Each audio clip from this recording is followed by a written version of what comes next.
taking you through that, I have a question. This is the property valuation study. This is how money is being spent. And if you read this carefully, this literally says zero. What do you mean zero? The property valuation study is it's a scheme. It's not real. What is it exactly, if you don't mind indulging our viewers? It's the state comptroller, Glenn Hagar's office, manipulating the facts and saying we have to move money from this school district to that school district. Robin Hood program type thing? It's all sorts of stuff. And like I said, on paper, it sounds great. And in its theory, just like the creation of the Fed way back in the Depression, in theory, it sounds great. Is that something that's legal through our legislature, that they do these? Well, they set the program up that's legal. The problem is the math isn't. The problem is there's no justification. There's zero law that says you, Mr. Hagar, can set property values. There's zero law that says you, Mr. Hagar, can go to a chief appraiser and demand that he go and increase property values over and above what the CAT has already done, which we already know is fraudulent. And then we even have the evidence that Don Spencer has gone to certain communities and targeted those communities. Pilot Point, Aubrey, Sanger, a subdivision that I built. They're specifically targeted. How do we know they're targeted? Because their tax rates, the average tax rate, let's say, went up in 2023 at 24%. Well, there's subdivisions and properties in those communities I just mentioned that have gone up 40, 50, 60% above the median. If it's truly the median, then the median would be applied to everybody. How do you explain in these communities that these values have skyrocketed when they don't even have the population growth that, say, Flower Mound, Double Oak have? There's no justification for it. There's no math to back them up. Ergo, they were targeted. Why? As a direct result of the property valuation study at the hands of the state comptroller. So, but are we saying that they're selectively enforcing or targeting those areas because they feel they have the means to carry these other districts? No, because they can, and nobody's gone after them for it. Nobody's been able to prove it. This is the first time that we know of where the evidence actually exists. People know that there's problems. People in their daily lives, they know they have problems with paying these real estate taxes. It's gotten so bad they have to decide, okay, do I pay the rent? Do I pay the taxes? Do I put food on the table, or do I buy medicine for my kid? Because the money just simply isn't there. So you have some people that say, okay, it's not that big a deal, but those people are fairly well-to-do people as compared to the majority of the population. But even the fairly well-to-do people cannot hide from this, because as I've said, what do you think is going to happen to your business when 30,000 single-family homes in that $400,000 to $300,000 tax bracket, or less, 200, hit the market at the same time? You understand the economic devastation? Absolutely, actually I do, yeah. It's not good. And that's a reality. That's horrible. Well, and especially what feeds that is, I mean, most of the average people that you talk to here that, well, we'll just say under $1 million, they're feeling it.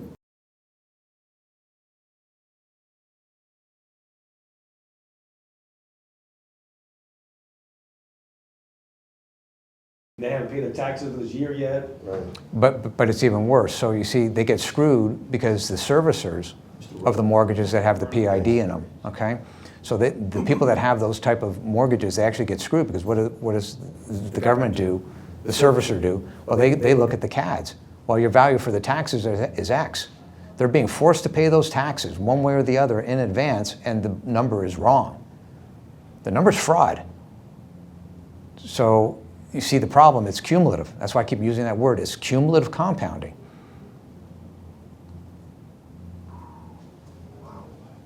Wow. And not only that, if you look at Jeremy Bago's video, Jeremy's hammering on FHA, Fannie Mae, Freddie Mac, HUD, and they're all guilty because, in fact, they're forcing the appraisers, they're literally telling the appraiser, you come to this number or you're fired.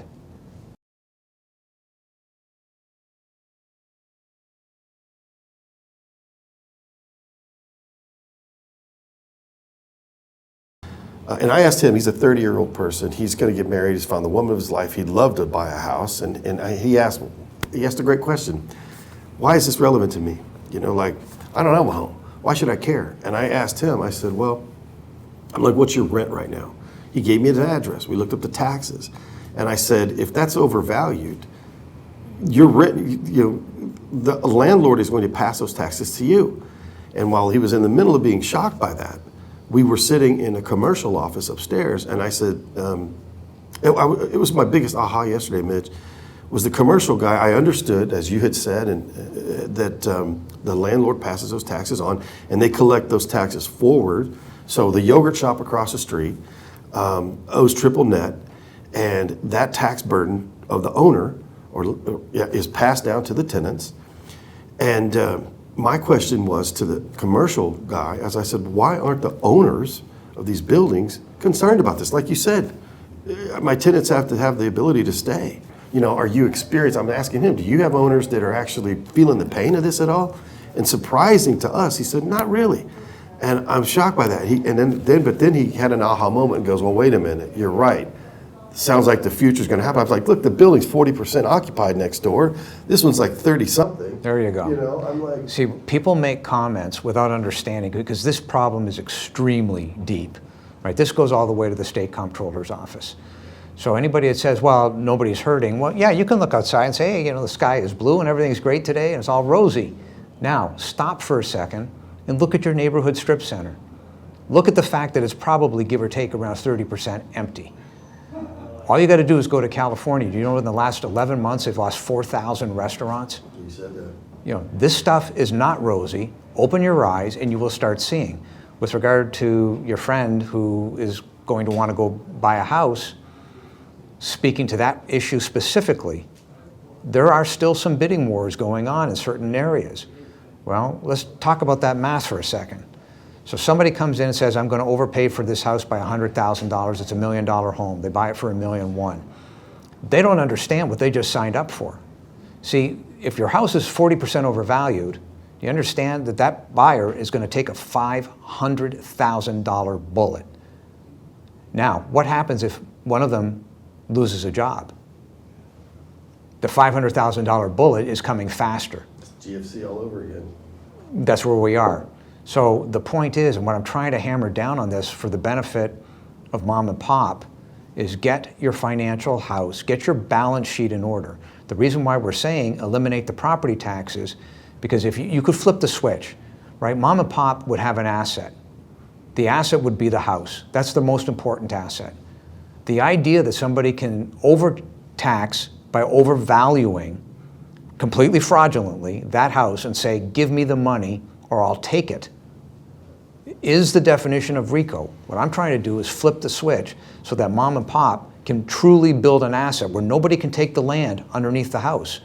What in essence you are doing right now, the world, nationally and in Canada, by ignoring USPAP, you've created a land lease. You've created a ground lease. You're forcing people to pay on a ground lease. Well, guess what? The War of 1812 was fought over that exact issue. It was the British that came in and said, we're going to charge you a tax. The Americans, about to be Americans, said, yeah, no, because you're not delivering value for it, screw you. And poof, instant war. We are at the exact same point. The money doesn't exist to pay what's in the realm of the mob would be called the VIG.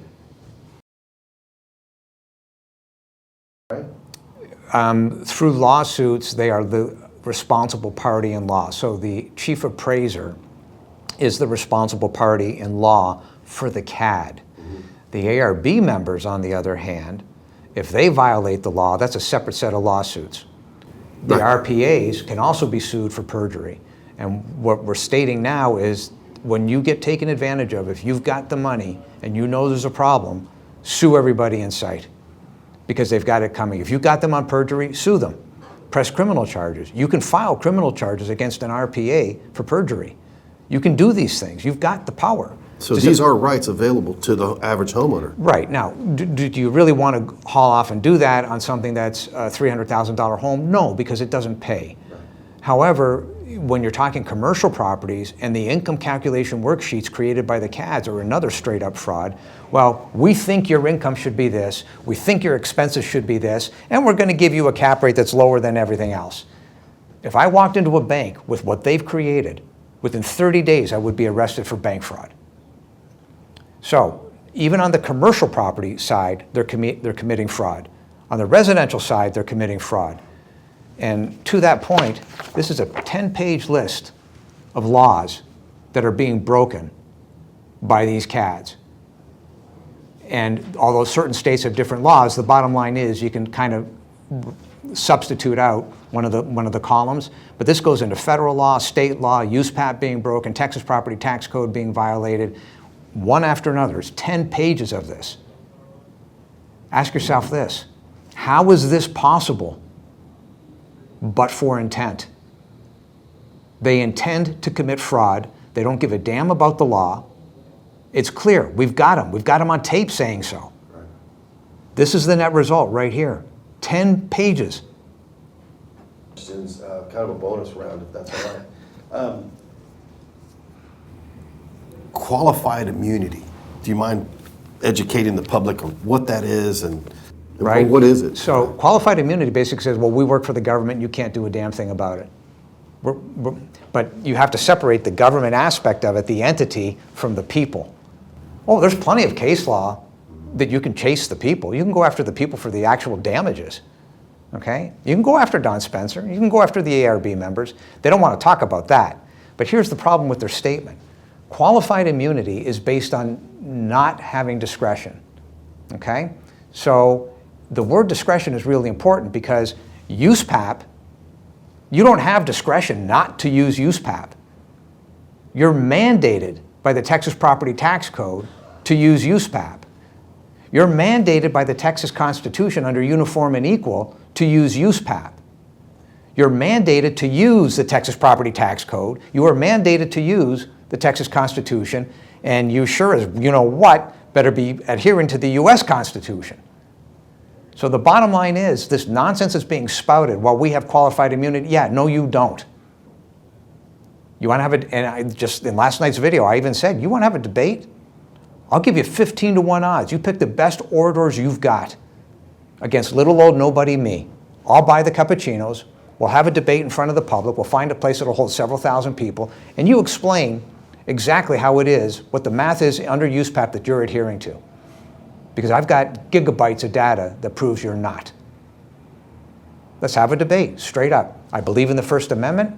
I will support your right. I will be happy to have you, Mr. Don Spencer. Come on, let's have a talk. Now, I know full well they won't do it, but that's not the point. What are you afraid of? I'm a nobody.